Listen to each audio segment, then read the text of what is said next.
بسم اللہ الرحمن الرحیم۔ السلام علیکم ورحمۃ اللہ وبرکاتہ۔ یقیناً تمام تعریفیں اللہ کے لیے ہیں، ہم اس کی تعریف بیان کرتے ہیں، اسی سے مدد کے طلبگار ہیں۔ میں گواہی دیتا ہوں کہ اللہ کے سوا کوئی بھی معبود برحق نہیں۔ ناظرین، آج کی اس ویڈیو میں ہم آپ کو بتائیں گے کہ سامری کون تھا، اس کی پرورش کس طرح حضرت جبرائیل علیہ السلام نے کی، سامری نے ایسا کون سا جادو کیا کہ جس سے بنی اسرائیل اس کے گرویدہ ہو گئے، اس نے کس طرح بنی اسرائیل کو اللہ پاک کی عبادت سے ہٹا کر غیر اللہ کی پرستش پر لگا دیا، سامری کی وجہ سے کیسے مصر میں 70,000 لوگوں کو قتل کیا گیا۔ سامری کے ساتھ ساتھ بنی اسرائیل کے کچھ اور جادوگروں کے متعلق بھی بتائیں گے، سامری کے بھیانک انجام کے متعلق بھی آپ کو بتائیں گے۔ اس کے علاوہ آپ کو بتائیں گے کہ اسلام جادو کے متعلق کیا کہتا ہے۔ ویڈیو نہایت دلچسپ اور معلوماتی ہونے والی ہے، آپ نے ویڈیو کو سکپ کیے بغیر آخر تک ہمارے ساتھ رہنا ہے۔ تو چلیے ویڈیو کا باقاعدہ آغاز کرتے ہیں۔ ناظرین، سامری بنی اسرائیل کے عمائدین میں سے تھا، اس کا تعلق قبیلہ سامرا سے تھا۔ یہ موسیٰ علیہ السلام کی قوم کا جادوگر جس نے قوم کو بچھڑے کی پوجا کرنے پر لگا دیا تھا، اس نے خدا کی دشمنی اختیار کی اور منافقت کے راستوں پر گامزن ہو گیا۔ قرآن میں اس کا نام سورہ طٰہٰ کی آیت 85 اور 87 اور 95 میں 3 بار استعمال ہوا۔ ناظرین، یہاں آپ کو سامری کی پیدائش کے متعلق بتاتے ہیں۔ یہ 1520 قبل مسیح کی بات ہے۔ مصر پر فرعون بادشاہ مرنفتح ثانی کی حکومت تھی، بعض نے اس کا نام منفتح بھی لکھا ہے، اور وہ والد رامسس کے بڑھاپے کی وجہ سے عملاً حکمران بنا ہوا تھا۔ خدائی کے دعوے دار یہ بادشاہ بڑا ظالم و جابر تھا، اس نے بنی اسرائیل کو اپنا غلام بنا رکھا تھا، حالانکہ وہ حضرت یوسف کے زمانے سے وہاں رہائش پذیر تھے۔ حضرت یوسف علیہ السلام نے اپنے والد حضرت یعقوب علیہ السلام اور اپنے بھائیوں کے لیے قطع زمین اس وقت کے فرعون بادشاہ ریان بن ولید سے حاصل کیا تھا۔ حضرت یعقوب علیہ السلام کی یہی نسل بنی اسرائیل کہلائی جو مصر میں خوب پھلی پھولی۔ یہ لوگ حضرت یعقوب علیہ السلام کے دین کے پیروکار تھے، چنانچہ اس وقت اللہ کے نزدیک یہ سب سے بہتر جماعت تھی۔ انہوں نے فرعون کو سجدہ کرنے، اسے اپنا رب ماننے سے انکار کر دیا تھا، اسی وجہ سے بادشاہ اور اس کے حواری ان پر ظلم و ستم کے پہاڑ ڈھاتے اور ان سے گھٹیا کام کرواتے۔ یاد رہے، فرعون کسی خاص شخص کا نام نہیں بلکہ مصر کے بادشاہوں کا لقب تھا۔ تاریخی حقائق کے مطابق 31 فرعونہ خاندانوں نے مصر پر یکے بعد دیگر حکومت کی۔ سب سے آخری خاندان نے 332 قبل مسیح میں سکندر اعظم کے ہاتھوں شکست کھائی۔ حضرت ابن عباس رضی اللہ تعالیٰ عنہ اور حضرت ابن مسعود رضی اللہ تعالیٰ عنہ سے مروی ہے کہ فرعون نے خواب دیکھا تھا، گویا ایک آگ بیت المقدس کی طرف سے چلی آ رہی ہے، اور اس نے مصر کے گھروں اور تمام قبطیوں یعنی بنی اسرائیل کے مخالف فرعونیوں کو جلا ڈالا، لیکن بنی اسرائیل کو آنچ تک نہ آئی۔ فرعون نے بیدار ہونے کے بعد اپنے ملک کے تمام کاہنوں، نجومیوں، جادوگروں اور دیگر ماہرین کو جمع کیا اور سب سے اس خواب کی تعبیر معلوم کی، جس پر انہوں نے جواب دیا کہ بنی اسرائیل میں ایک بچہ پیدا ہوگا اور اس کے ہاتھوں اہل مصر کی ہلاکت ہوگی۔ نیز بنی اسرائیل کے ہاں بھی شروع ہی سے یہ بات مشہور تھی کہ انہی میں ایک بچہ پیدا ہوگا جو بڑا ہو کر فرعون کا تختہ الٹے گا اور بنی اسرائیل کے پاس مصر کی باغ ڈوڑ آئے گی۔ شاہی نجومی کی پیش گوئی نے تخت شاہی پر برجمان فرعون کی بدصورت چہرے کو مزید بھیانک کر دیا تھا۔ درباری و مصاحب ہاتھ باندھے سر جھکائے بادشاہ کے کسی خوفناک حکم کے منتظر تھے کہ اچانک پر ہیبت دربار کے وحشت زدہ ماحول میں فرعون کی غضبناک آواز گونجی، بنی اسرائیل کے تمام نوزائیدہ اور پیدا ہونے والے لڑکوں کو ذبح کر دیا جائے، کوئی لڑکا زندہ باقی نہ بچے۔ حکم شاہ کی فوری تعمیل کے لیے درباریوں کی دوڑیں لگ گئیں۔ اسرائیلی بستیوں کے گلی کوچوں کچھ میں فرعون سپاہی گھر گھر تلاشی کے دوران معصوم بچوں کو ذبح کرنے میں مصروف ہو گئے۔ فرعون کے حوالے اس کے سپاہ نے ہر ممکن قدم اٹھا لیا کہ کوئی نومولود لڑکا زندہ بچ نہ پائے، لیکن اللہ کے فیصلے اٹل ہوتے۔ دیکھتے ہی دیکھتے بنی اسرائیل کے ہزاروں نومولود بچے ذبح کر دیے گئے۔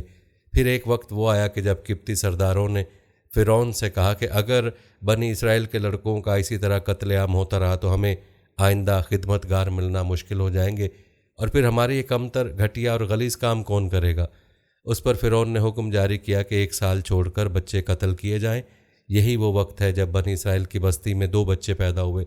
ان میں سے ایک کی ماں نے اللہ کے حکم پر اپنے لختے جگر کو ٹوکری میں لٹا کر دریا کی موجوں کے حوالے کر دیا، اور یوں بچہ فرعون کے محل کے اندر پہنچ گیا۔ دوسرے بچے کی ماں نے فرعون سپاہ کے ڈر سے بچے کو پہاڑ کی غار میں بند کر دیا۔ حسن اتفاق کے دونوں بچوں کا نام موسیٰ تھا۔ فرعون کے محل میں پہنچنے والا بچہ موسیٰ بن عمران علیہ السلام تھے، جن کی پرورش محل کے عالیشان ماحول میں فرعون کے ہاتھوں ہوئی، جبکہ دوسرے بچے کا نام موسیٰ بن ظفر تھا۔ پہاڑ کے بند غار میں اس کی پرورش حضرت جبرائیل امین علیہ السلام نے کی۔ اللہ کے دشمن فرعون کی سرپرستی میں پلنے بڑھنے والا بچہ نبوت کے عظیم منصب پر فائز ہوا، جبکہ روح الامین حضرت جبرائیل کے ہاتھوں پروان چڑھنے والا بچہ بدی کی علامت بن کر تاریخ میں برے الفاظ سے یاد کیا جانے لگا۔ ناظرین، سامری کون تھا؟ حضرت مولانا مفتی محمد شفیع رحمۃ اللہ علیہ تحریر فرماتے ہیں کہ مشہور یہ ہے کہ سامری کا نام موسیٰ بن ظفر تھا۔ ابن جریر نے حضرت ابن عباس رضی اللہ تعالیٰ عنہ سے روایت کیا کہ سامری پیدا ہوا تو فرعون کی طرف سے تمام اسرائیلی لڑکوں کے قتل کے حکم پر عمل درآمد جاری تھا۔ اس کی والدہ کو خوف ہوا کہ فرعونی سپاہی اسے بھی قتل کر دیں گے، لہذا بچے کو اپنے سامنے قتل ہوتا دیکھنے کی مصیبت سے یہ بہتر سمجھا کہ اسے جنگل کے غار میں رکھ کر اوپر سے بند کر دے۔ کبھی کبھی اس کی خبر گیری کرتی۔ ادھر اللہ تعالیٰ نے حضرت جبرائیل امین کو اس کی حفاظت اور غذا دینے پر مامور کر دیا۔ وہ اپنی ایک انگلی پر شہد، ایک پر مکھن، ایک پر دودھ لاتے اور اس بچے کو چٹا دیتے، یہاں تک کہ وہ غار ہی میں پل کر بڑا ہو گیا، اور اس کا انجام یہ ہوا کہ نہ صرف خود بلکہ بنی اسرائیل کو بھی کفر میں مبتلا کر دیا، پھر قہر الہی میں گرفتار ہوا۔ بعض روایت کے مطابق سامری آل فرعون کا قبطی تھا جو حضرت موسیٰ علیہ السلام کے پڑوس میں رہتا تھا اور ان پر ایمان لے آیا تھا۔ جب موسیٰ علیہ السلام بنی اسرائیل کو لے کر مصر سے نکلے تو وہ بھی ساتھ ہو لیا۔ بعض روایت میں کہ بنی اسرائیل ہی کے ایک قبیلے سامرا کا رئیس تھا۔ قبیلہ سامرا ملک شام کا معروف قبیلہ ہے۔ حضرت سعید بن جبیر رحمۃ اللہ علیہ نے فرمایا کہ سامری فارسی تھا اور کرمان کا رہنے والا تھا۔ حضرت ابن عباس رضی اللہ تعالیٰ نے فرمایا کہ وہ ایک ایسی قوم سے تعلق رکھتا تھا جو گائے کی پرستش کرنے والی تھی۔ وہ کس طرح سے مصر پہنچ گیا تھا اور بظاہر دین بنی اسرائیل میں داخل ہو گیا تھا، مگر اس کے دل میں نفاق تھا۔ حاشیہ کرتبی میں ہے کہ سامری ہندوستان کا ہندو تھا جو گائے کی عبادت کرتے ہیں۔ موسیٰ علیہ السلام پر ایمان لایا، لیکن بعد ازاں کفر کی طرف لوٹ گیا، یا پہلے ہی سے اس نے منافقانہ طور پر ایمان کا اظہار کیا، واللہ العلم۔ ناظرین، جب فرعون بحیرہ احمر میں غرق ہو چکا تھا، لیکن حضرت موسیٰ علیہ السلام کی قوم کے بہت سے لوگوں کو اس کے غرق ہونے کا یقین نہیں آتا تھا۔ حضرت موسیٰ علیہ السلام نے دعا فرمائی اور اللہ تعالیٰ کے حکم سے دریا نے اس کی لاش کو باہر خشکی پر پھینک دیا۔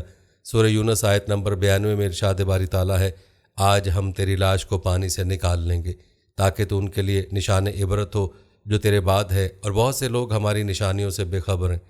حضرت موسیٰ علیہ السلام کوہ طور پر حضرت موسیٰ علیہ السلام فرعون کے غرق ہونے کے بعد بنی اسرائیل کے ساتھ بحیرہ احمر پار کر کے وادی سینا کی جانب چلے۔ اللہ نے بنی اسرائیل کی ہدایت اور رہنمائی کے لیے حضرت موسیٰ علیہ السلام کو آسمانی کتاب دینے کا فیصلہ فرمایا۔ انہیں 30 راتوں کے لیے کوہ طور پر بلا لیا، جنہیں مزید 10 راتوں کے اضافے کے ساتھ 40 راتیں کر دیا۔ حضرت موسیٰ علیہ السلام نے کوہ طور پر جانے سے پہلے اپنے بھائی حضرت ہارون علیہ السلام کو اپنا جانشین مقرر کر دیا تھا، وہ بھی اللہ کے نبی تھے۔ حضرت ہارون علیہ السلام بنی اسرائیل کو واعظ و نصیحت فرماتے رہتے تھے۔ ایک دن انہوں نے فرمایا کہ اے بنی اسرائیل، تم لوگ جب مصر سے نکلے تھے تو تمہارے پاس فرعونی قوم کا بہت سا زیور امانت اور عاریت کے طور پر محفوظ ہے، جبکہ تمہارے اپنے پاس بھی بہت سا زیور موجود ہے۔ قبطیوں کا سونا چاندی تم لوگوں پر حلال نہیں ہے اور نہ ہی اسے واپس کیا جا سکتا ہے، چنانچہ میرا مشورہ ہے کہ اس حرام کے مال سے ہم سب کو جان چھڑوا لینی چاہیے۔ پھر انہوں نے ایک گہرا گڑھا کھودا اور سب کے زیورات اس گڑھے میں دفن کروا دیے۔ سامری جادوگر یہ سب کچھ دیکھ رہا تھا، چونکہ وہ نہایت گمراہ آدمی تھا اور اسے سونا چاندی ڈھالنے یعنی انہیں پگھلا کر چیزیں بنانے کا کام آتا تھا۔ لوگ اس کی باتوں کو اہمیت دیتے اور عمل کرتے تھے۔ چنانچہ جب رات کے آخری پہر قوم گہری نیند سو گئی تو وہ خاموشی سے اس جگہ پہنچا اور تمام زیورات اکٹھا کر کے اپنی کھولی میں لے آیا اور اسے پگھلا کر گائے کا ایک بچڑا بنانے میں مصروف ہو گیا۔ سامری نے حضرت جبرائیل علیہ السلام کے گھوڑے کے سموں کے نیچے کی مٹی بھی اس میں شامل کر دی۔ یہ مٹی اس نے چپکے سے اس وقت لی تھی جب حضرت جبرائیل علیہ السلام بنی اسرائیل کو دریا پار کروا رہے تھے۔ بچڑا جب تیار ہو گیا تو اس کی خاصیت یہ تھی کہ جب اس میں ہوا داخل کرتے تو یہ بیل کی آواز نکالتا۔ اس مصنوعی آواز سے سامری نے بنی اسرائیل کو گمراہ کیا اور بنی اسرائیل کی ایک بڑی تعداد سامری کے مکر و فریب کا شکار ہو گئی۔ اللہ تعالیٰ نے قرآن پاک میں فرمایا، پھر اس سامری نے اس کے لیے ایک بچڑا بنا دیا، یعنی بچڑے کا بت جس کی گائے کی طرح آواز بھی تھی پھر کہنے لگا کہ یہی تمہارا معبود ہے اور موسیٰ کا بھی، لیکن موسیٰ علیہ السلام بھول گئے۔ سامری کے کہنے پر اسرائیلی بچڑے کو سجدہ کرنے لگے۔ ایسے میں حضرت ہارون علیہ السلام نے انہیں سمجھانے اور بچڑے کی عبادت سے روکنے کی بڑی کوشش کی۔ قرآن مجید میں ہے کہ اے میری قوم کے لوگوں، اس بچڑے سے تو صرف تمہاری آزمائش کی گئی ہے، تمہارا حقیقی پروردگار تو اللہ تعالیٰ ہی ہے، بس تم سب میری تابع داری کرو اور میری بات مانتے چلے جاؤ۔ سورہ طٰہٰ آیت نمبر 90۔ اس بچڑے کو سنہری بچڑے کا نام دیا گیا۔ سنہری بچڑا جسے قرآن میں العجل کے لفظ سے بیان کیا گیا، اگرچہ بچڑے کے منہ سے نکلنے والی آواز بے معنی تھی، مگر ان لوگوں کے لیے حیرت کی بات ضرور تھی، چونکہ بنی اسرائیل کے لوگ اہل مصر کو گائے کی پوجا کرتے ہوئے دیکھ چکے تھے، اس لیے عبادت کے اس طریقے سے وہ پہلے سے ہی آشنا تھے، اور وہ حضرت موسیٰ علیہ السلام سے بچڑے کی شکل کے بت بھی مانگ چکے تھے۔ پھر فرعون کے غرق ہونے کے بعد شام کی طرف جاتے ہوئے ان کا گزر قوم عمالقہ پر ہوا، جو گائے کی شکل کے بت پوجتے تھے، اس لیے انہوں نے سامری کے بہکانے پر بچڑے کی پوجا میں جلد بازی کی۔ چند لوگوں کے سوا تمام اسرائیلی اس بچڑے کی پوجا کرنے لگ گئے۔ ناظرین، اس بچڑے کی تخلیق اور پوجا کا تذکرہ تورات میں بھی موجود ہے۔ مصر میں گائے کی پرستش کا رواج تھا، اس لیے مرض بنی اسرائیل میں بھی پیدا ہو گیا۔ بچڑے کی پرستش کا واقعہ تورات میں ان الفاظ میں مذکور ہے، انہوں نے اپنے لیے ڈھلا ہوا بچڑا بنایا اور اسے پوجا، اور اس کے لیے قربانی چڑھا کر یہ بھی کہا کہ اے اسرائیل، یہ تیرا وہ دیوتا ہے جو تجھ کو ملک مصر سے نکال کر لایا۔ ناظرین، اسرائیلیوں کو سونے کا یہ گوسالہ اتنا اچھا لگا کہ ہارون علیہ السلام کے واعظ و نصیحت کی بھی کوئی پرواہ نہیں کی اور بچڑے کی تعظیم و عبادت چھوڑنے سے انکار کر دیا۔ انہوں نے جواب دیا، ہم تو موسیٰ کے واپس آنے تک اس کے مجاور بنے بیٹھے رہیں گے۔ سورہ طٰہٰ آیت نمبر 91۔ ناظرین، ادھر کوہ طور پر اللہ تعالیٰ نے حضرت موسیٰ علیہ السلام کو اطلاع دی کہ اے موسیٰ، سامری نے تیری قوم کو گمراہی میں ڈال دیا۔ ارشاد باری تعالیٰ ہے، اے موسیٰ، ہم نے تیری قوم کو تیرے پیچھے آزمائش میں ڈال دیا اور انہیں سامری نے بہکا دیا۔ سورہ طٰہٰ آیت نمبر 85۔ باری تعالیٰ نے جب موسیٰ علیہ السلام کو اطلاع دی تو وہ سخت غم و غصے میں آ گئے، کیونکہ ان کی قوم نے ان سے وعدہ کیا تھا کہ ان کی کوہ طور سے واپسی تک وہ اللہ کی اطاعت و عبادت کرتے رہیں گے، لیکن نہ تو انہوں نے حضرت موسیٰ علیہ السلام کی واپسی کا انتظار کیا اور نہ ہی حضرت ہارون علیہ السلام کی بات مانی۔ اس کے برعکس وہ سامری جادوگر کی ہدایت پر بچڑے کی پوجا کرتے رہے، یہاں تک کہ اللہ تبارک تعالیٰ نے حضرت موسیٰ علیہ السلام کو ان کی قوم کو بدعہدی اور گو سالہ پرستی سے آگاہ فرمایا۔ حضرت موسیٰ علیہ السلام جب تورات کی تختیاں لے کر کوہ طور سے واپس ہوئے تو دیکھا کہ قوم سامری کے بچڑے کے پرستش میں مصروف ہے۔ یہ دیکھ کر آپ کو سخت تکلیف پہنچی، فوراً تختیاں ایک طرف رکھیں اور اپنے بھائی کا سر پکڑ کر انہیں اپنی طرف گھسیٹنے لگے۔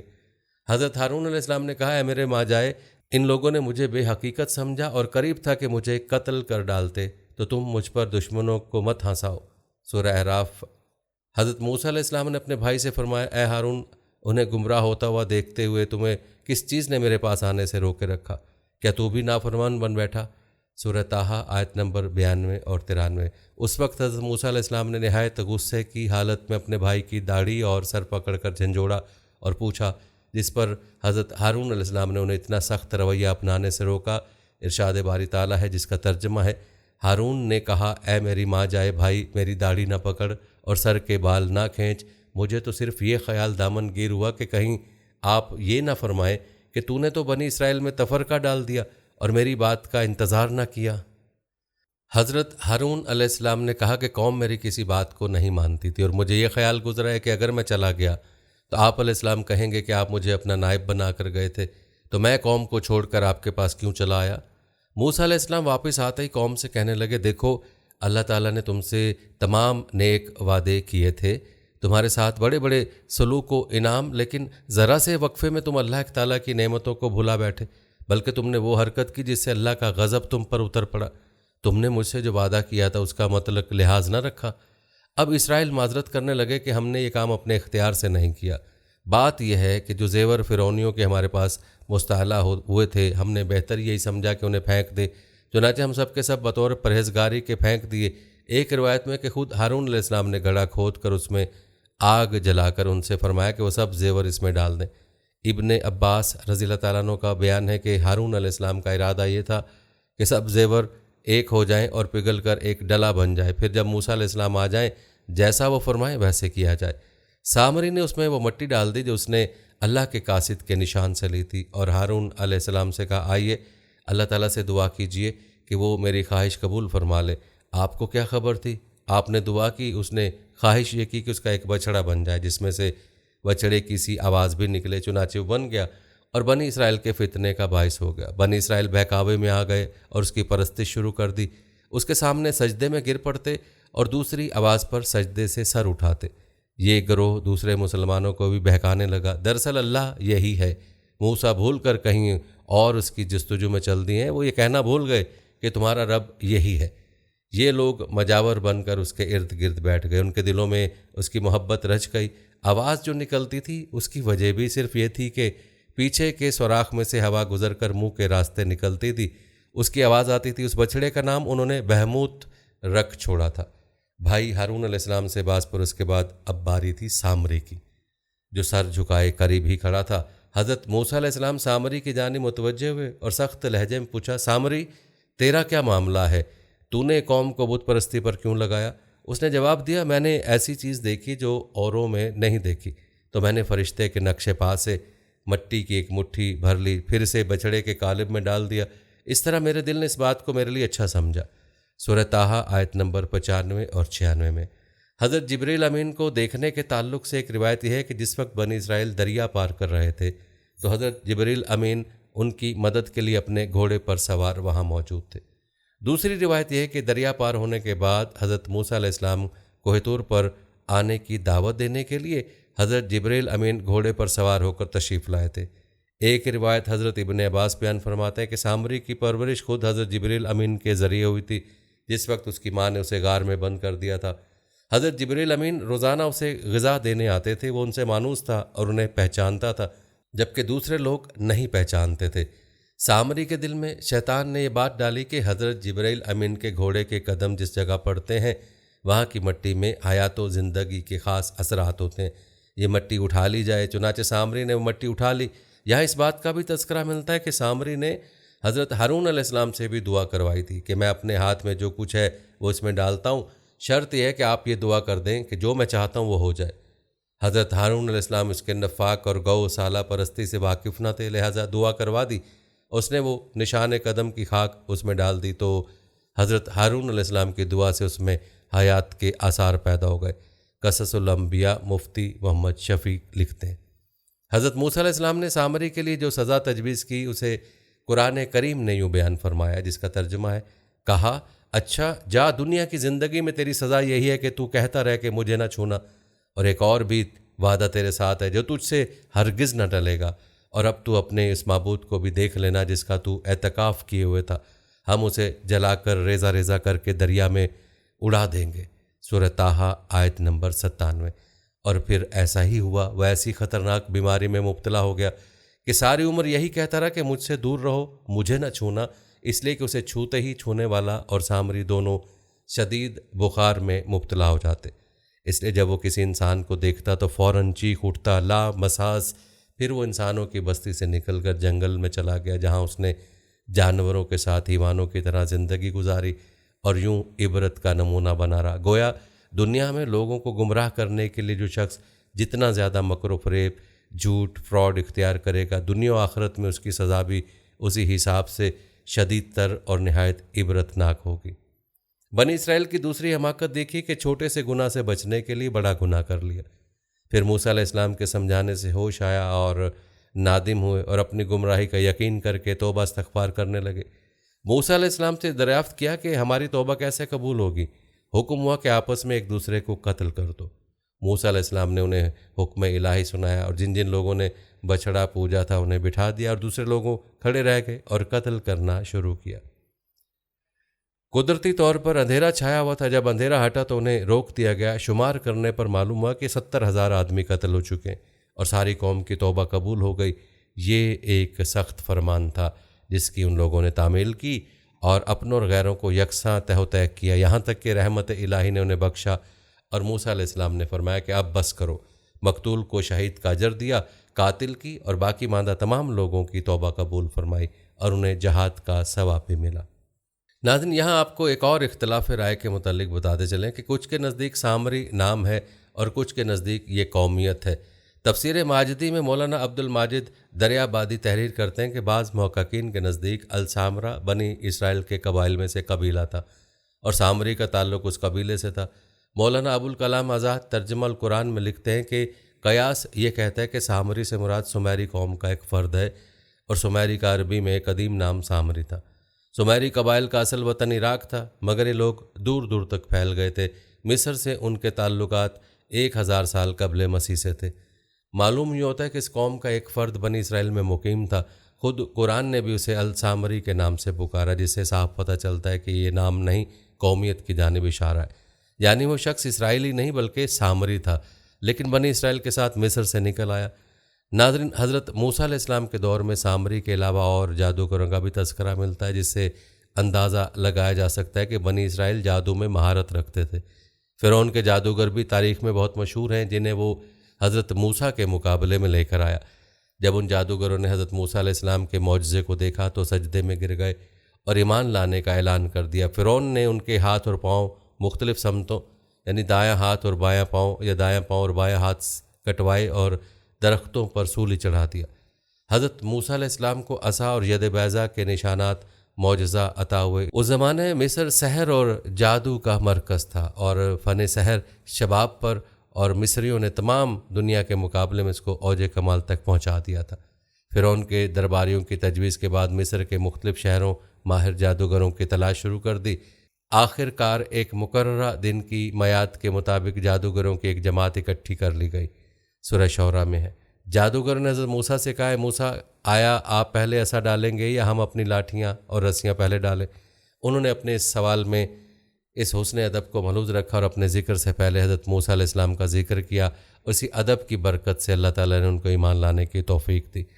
امام عبد الرزاق ابن جریر ابن منظر ابن ابی حاتم ابو الشیخ نے ابن عباس سے روایت کیا کہ جادوگر 70 آدمی تھے۔ صبح کو وہ جادوگر اور شام کو وہ شہداء تھے، اور دوسرے الفاظ میں دن کے پہلے حصے میں وہ جادوگر تھے اور دن کے آخری حصے میں وہ شہداء تھے۔ جب ان کو قتل کر دیا گیا، بڑے بڑے جادوگروں کے نام یہ تھے: صابور، عزور، ہتھات، یسکا۔ جادوگروں کو اپنی قوت پر بڑا گھمنڈ تھا۔ وہ سب فی الحقیقت اپنے اس فن کے لاجواب استاد تھے، اس لیے انہوں نے آتے ہی موسیٰ علیہ السلام کو چیلنج دیا کہ لو، ہوشیار ہو جاؤ، تمہیں اختیار ہے کہ میدان میں اپنے کرتب پہلے دکھاؤ، اور اگر کہو تو پہل ہم کر دیں۔ آپ نے فرمایا، بہتر ہے کہ تمہارے حوصلے نکل جائیں اور لوگ تمہارا کمال فن دیکھ لیں، اور پھر اللہ کی قدرت کو بھی دیکھ لیں اور حق و باطل میں دیکھ بھال کر فیصلہ کر سکیں۔ وہ تو یہ چاہتے ہی تھے۔ انہوں نے جھٹ سے اپنی رسیاں اور لکڑیاں نکال کر میدان میں ڈالنی شروع کر دیں۔ ادھر وہ میدان میں پڑتے ہی چلتی پھرتی اور بنی بنائی سانپ معلوم ہونے لگیں۔ یہ صرف نظر بندی تھی، فی الواقع خارج میں ان کا وجود بدل نہیں گیا تھا، بلکہ اس طرح لوگوں کو دکھائی دیتی تھی کہ گویا زندہ ہے۔ موسیٰ علیہ السلام اپنے دل میں خطرہ محسوس کرنے لگے۔ اللہ کی طرف سے وحی آئی کہ خوف نہ کر، تو ہی غالب رہے گا، اپنے دائیں ہاتھ کی لکڑی ڈال تو صحیح، ان کا کیا دھرا یہ تو سب کو ہڑپ کر جائے گی۔ یہ سب تو جادوگری کا کرشمہ ہے، بھلا جادو والے بھی کبھی کامیاب ہوئے؟ بڑی موٹی موٹی رسیاں اور لمبی لمبی لکڑیاں انہوں نے ڈالی تھیں، جو سب چلتی پھرتی دوڑتی بھاگتی معلوم ہو رہی تھیں۔ یہ جادوگر 15,000 یا 30,000 سے اوپر تھے، یا 70,000 کی تعداد میں تھے۔ ہر ایک اپنے ساتھ رسیاں اور لکڑیاں لایا تھا۔ صف بستہ کھڑے تھے اور لوگ چاروں طرف موجود تھے۔ ہر ایک ہمتن شوق بنا ہوا تھا۔ فرعون اپنے لاؤ لشکر اور درباریوں سمیت بڑے روب سے اپنے تخت پر بیٹھا ہوا تھا۔ ادھر وقت ہوا، ادھر سب کی نگاہوں نے دیکھا کہ ایک درویش صفت، اللہ کا نبی علیہ السلام، اپنے ساتھ اپنے بھائی کو لیے ہوئے لکڑی ٹکاتے ہوئے آ رہا ہے۔ یہ تھے جن کے مقابلے کی دھوم دھام تھی۔ آپ کے آتی جادوگروں نے صرف یہ دریافت کر کے ابتدا کس کی طرف سے ہونی چاہیے، خود ابتدا کر دی، موسیٰ علیہ السلام کی، پھر فرعون کی، پھر تماشائیوں کی آنکھوں پر جادو کر کے سب کو ہیبت زدہ کر دیا۔ اب جو انہوں نے اپنی اپنی رسیاں اور لاٹھیاں پھینکی تو ہزار ہا کی تعداد میں پہاڑوں کے برابر سانپ نظر آنے لگے، جو اوپر تلے ایک دوسرے سے لپٹ رہے، ادھر ادھر دوڑ رہے ہیں۔ میدان بھر گیا۔ انہوں نے اپنے فن کا پورا مظاہرہ کر دکھایا۔ پھر حضرت موسیٰ علیہ السلام نے اپنا عصا پھینکا تو یک وہ ان کے جھوٹے کرشموں کو ہڑپ کرتا چلا گیا۔ اس پر سارے جادوگر بے اختیار سجدے میں گر پڑے اور بول اٹھے کہ مان گئے ہم رب العالمین کو، موسیٰ اور ہارون علیہ السلام کے رب کو۔ ناظرین، یہاں ایک ایسا واقعہ ہو گیا جس کا تصور بھی نہ کر سکتے تھے۔ انہوں نے اپنے فن تاریخ کو آخری صلاحیت صرف کی تھی۔ انہوں نے ساری عمر اس شوق دواجی میں گزاری اسے پوری مہارت حاصل تھی، انہوں نے وہ تمام کرتب پیش کیے تھے جو ایک جادوگر کر سکتا ہے۔ وہ تھے بھی بڑی تعداد میں اور ہر طرف گروہ در گروہ جمع ہو کر آئے تھے۔ موسیٰ علیہ السلام یک و تنہا تھے، ان کے پاس صرف اپنا عصا تھا۔ یہ عصا ان کی تمام مدرسی لاٹھیوں کو ہڑپ کر گیا۔ جادوگروں کو اچھی طرح معلوم تھا کہ کوئی عصا جادو کے ذریعے کوئی ایسی چیز کو نگل نہیں سکتا۔ پھر حضرت موسیٰ علیہ السلام نے اپنا عصا پھینکا تو یک وہ ان کے جھوٹے کرشموں کو ہڑپ کرتا چلا گیا۔ جادوگروں کو اچھی طرح معلوم تھا کہ جادو کے ذریعے کوئی عصا کسی چیز کو نگل نہیں سکتا، اس میں تو صرف تخیل اور تنویم ہوتی ہے، لیکن عصا نے تو ادھر حقیقت تمام پھینکی ہوئی اشیاء کو کھا لیا۔ کسی چیز کا نام و نشان میدان میں نہیں تھا۔ اگر جادو ہوتا تو جادو کے اثر کے بعد تخیل کے عوام کے اختتام پر اشیاء کا موجود ہونا چاہیے تھا۔ انہوں نے جب دیکھا کہ میدان میں عملاً کچھ نہیں ہے، ان کو یقین ہو گیا کہ موسیٰ علیہ السلام تو ہرگز جادوگر نہیں ہیں، وہ پیغمبر برحق ہیں اور سچائی کو دنیا میں بہترین طور پر جاننے والے یہی جادوگر تھے۔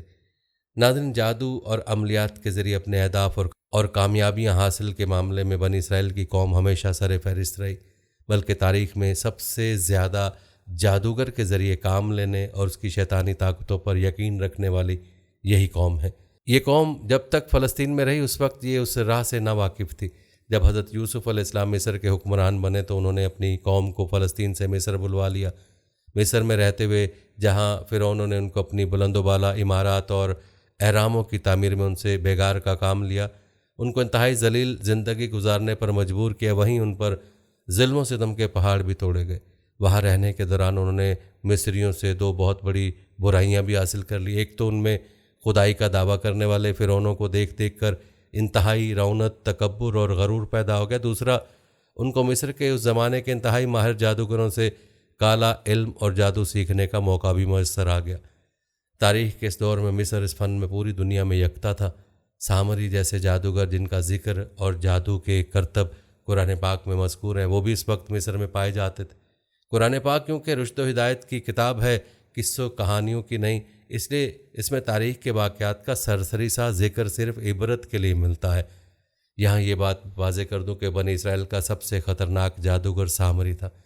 ناظرین، اب آپ کو بتاتے ہیں کہ اسلام جادو کے متعلق کیا کہتا ہے۔ اسلام میں جادو دین میں ہلاکت لانے والے کئی امور کا جامع بتایا گیا، مثلاً جنوں اور شیطانوں سے مدد طلب کرنا، غیر اللہ سے دل کا ڈرنا، اللہ پر توکل کو چھوڑ بیٹھنا اور لوگوں کے مفادات و ذرائع معاش کو تباہ کرنے کے درپے ہونا وغیرہ۔ جادو معاشرے کی جڑیں کاٹنے اور اس کی بنیادیں گرانے والا آلہ ہے، اور یہ خاندانوں میں جھگڑے و فسادات پیدا کرنے کا سبب بھی ہے۔ نبی اکرم صلی اللہ علیہ وآلہ وسلم نے ارشاد فرمایا، 7 مہلک چیزوں سے اجتناب کرو۔ صحابہ کرام نے پوچھا، اے اللہ کے رسول صلی اللہ علیہ وآلہ وسلم، وہ کون سی ہیں؟ نبی اکرم صلی اللہ علیہ وسلم نے ارشاد فرمایا، نمبر 1 اللہ تعالیٰ کے ساتھ شرک کرنا، نمبر 2 جادو، نمبر 3 اس شخص کو قتل کرنا جس کی جان کو ناحق مارنا اللہ نے حرام کر رکھا ہے، نمبر 4 سود خوری کرنا، اور نمبر 5 یتیم کا مال کھا جانا، نمبر 6 جنگ کے دن میدان سے پیٹ پھیر کر بھاگ نکلنا، اور نمبر 7 بھولی بھالی پاک دامن و بے قصور عورتوں پر تہمت و بہتان لگانا۔ ناظرین، جادو کے لیے عربی زبان میں سحر کی اصطلاح استعمال کی جاتی ہے۔ قرآن و سنت میں سحر جادو ایسے امر کو کہا جاتا ہے جس میں شیاطین کو خوش کر کے ان کی مدد حاصل کی گئی ہو۔ پھر شیاطین کو راضی کرنے کی مختلف صورتیں ہیں۔ کبھی ایسے منتر اختیار کیے جاتے ہیں جن میں کفر و شرک کے کلمات ہوں اور شیاطین کی مدح سرائی کی گئی ہو جس سے شیطان خوش ہوتا ہے۔ رسول اللہ صلی اللہ علیہ وسلم پر یہودیوں کا سحر کرنا اور اس کی وجہ سے آپ صلی اللہ علیہ وسلم پر بعض آثار کا ظاہر ہونا اور بذریعہ وہی اس جادو کا پتہ لگنا اور اس کا ازالہ کرنا احادیث صحیحہ سے ثابت ہے۔ صحیح بخاری میں ایک حدیث ہے جو دوسری حدیث کی کتابوں میں بھی درج ہے۔ ایک موقع پر نبی اکرم صلی اللہ علیہ وآلہ وسلم بھی جادو کے اثر میں رہے۔ حضرت زید بن ارقم سے روایت، ایک یہودی نے نبی اکرم صلی اللہ علیہ وسلم پر جادو کیا۔ جب آپ صلی اللہ علیہ وآلہ وسلم نے اس کے اثرات کو اپنے اوپر محسوس کیا تو جبریل علیہ السلام تشریف لائے اور سورہ فلق اور سورہ ناس، جن کو موضوع 3 کہتے ہیں، وحی کی گئیں۔ پھر جبریل علیہ السلام نے آپ صلی اللہ علیہ وسلم سے کہا، یقیناً ایک یہودی نے آپ صلی اللہ علیہ وسلم پر جادو کیا اور اس کا طلسم فلاں کنویں میں رکھا ہوا ہے۔ نبی اکرم صلی اللہ علیہ وسلم نے حضرت علی رضی اللہ تعالیٰ عنہ کو بھیجا کہ وہاں سے طلسم لے آئے۔ جب وہ اسے لے کر واپس آئے تو آپ صلی اللہ علیہ وآلہ وسلم نے حضرت علی رضی اللہ تعالیٰ عنہ سے فرمایا کہ اس کی گرہوں کو ایک ایک کر کے کھولیں اور ہر گرہ کے ساتھ ان صورتوں میں سے ایک ایک آیت پڑھیں۔ جب انہوں نے ایسا کیا تو آپ صلی اللہ علیہ وسلم یوں اٹھ کھڑے ہوئے گویا وہ پہلے بندھے ہوئے تھے۔ صحیح بخاری میں ہے۔ روزہ رکھنے کے لیے طلوع آفتاب سے پہلے جو کھانا کھایا جاتا ہے اسے سحور، جس کا مادہ سحر ہے، کہتے ہیں۔ وہ اس لیے کہ اس کھانے کا وقت رات کے آخری سے یعنی اندھیرے میں ہوتا ہے۔ آپ صلی اللہ علیہ وسلم نے فرمایا جو شخص نجومے کے پاس جا کر اس سے کوئی بات پوچھے تو 40 دن تک اس کی نماز قبول نہ ہوگی۔ صحیح مسلم کی ایک حدیث میں رسول اللہ صلی اللہ علیہ وسلم نے فرمایا کہ شیطان اپنے ایجنٹوں کے بڑے بڑے کارناموں پر خوش نہیں ہوتا، لیکن اس بات پر بہت خوش ہوتا ہے کہ اس کا کوئی پیروکار میاں بیوی کے درمیان تفریق کروا دے۔ حضرت ابو ہریرہ رضی اللہ عنہ سے روایت ہے، رسول اللہ صلی اللہ علیہ وسلم نے فرمایا جو کسی کاہن کے پاس آیا اس کی بات کی تصدیق کی تو اس نے اس چیز کا انکار کیا جو محمد صلی اللہ علیہ وآلہ وسلم پر نازل ہوئی۔ ناظرین، اسلام میں جادو سیکھنا اور جادو کرنا دونوں کو کفر قرار دیا گیا، اس لیے جو کوئی بھی جادو کرتا ہو اس کے لیے شریعت میں بہت سخت سزا رکھی گئی ہے۔ اگر کوئی جادو پر عمل کرتا ہوا پکڑا جائے اور وہ توبہ نہ کرے اور جادو کرنا نہ چھوڑے تو اس کی سزا موت ہے۔ اس قانون کی بنیاد اللہ کے رسول صلی اللہ علیہ وسلم کی حدیث ہے جس کی راوی حضرت جندب ابن کعب ہے۔ نبی اکرم صلی اللہ علیہ وسلم نے فرمایا جادوگر کے لیے مقرر کردہ سزا یہ ہے کہ اسے تلوار سے قتل کر دیا جائے۔ اس قانون پر خلفائے راشدین نے سختی سے عمل کیا۔ جادو کا اثر تب واقع ہوتا ہے جب اللہ تعالیٰ کا حکم ہو، کیونکہ کائنات کی ہر چیز اللہ تعالیٰ کے حکم کی محتاج ہے۔ جادو حضور اکرم صلی اللہ علیہ وسلم پر بھی کیا گیا تھا، لیکن اللہ تعالیٰ نے آپ صلی اللہ علیہ وسلم کو اس کے شر سے محفوظ رکھا اور امت کے لیے آسانی ہوئی کہ آپ صلی اللہ علیہ وسلم کے طفیل امت کو جادو کا علاج بتا دیا گیا۔ حضرت قتادہ رضی اللہ تعالیٰ نے بیان کیا کہ میں نے سعید بن مسیب سے کہا کہ ایک شخص پر اگر جادو ہو یا اس کی بیوی تک پہنچے، اسے باندھ دیا گیا ہو، اس کا دفیہ کرنا اور جادو کے باطل کرنے کے لیے عمل کرنا درست ہے یا نہیں؟ انہوں نے کہا کہ اس میں کوئی قباحت نہیں، جادو کا توڑ کرنے والوں کی نیت تو اچھی ہوتی ہے اور اللہ پاک نے اس بات سے منع نہیں فرمایا جس سے فائدہ ہو۔ ناظرین، انسان جادو کی وجہ سے بڑے بڑے خطرات سے دوچار ہو سکتا ہے، اس لیے کسی بھی دن موضوعات اور مسنون دعاؤں سے سستی اور کاہلی نہ برتی جائے، حتیٰ کہ بعض اوقات انسان کو جادو کے ذریعے قتل تک کر دیا جاتا ہے۔ کالے جادو کرنے والے ایسے بھی ہوتے ہیں جو جیتے جاگتے انسان کو موت کی نیند سلا دیتے ہیں۔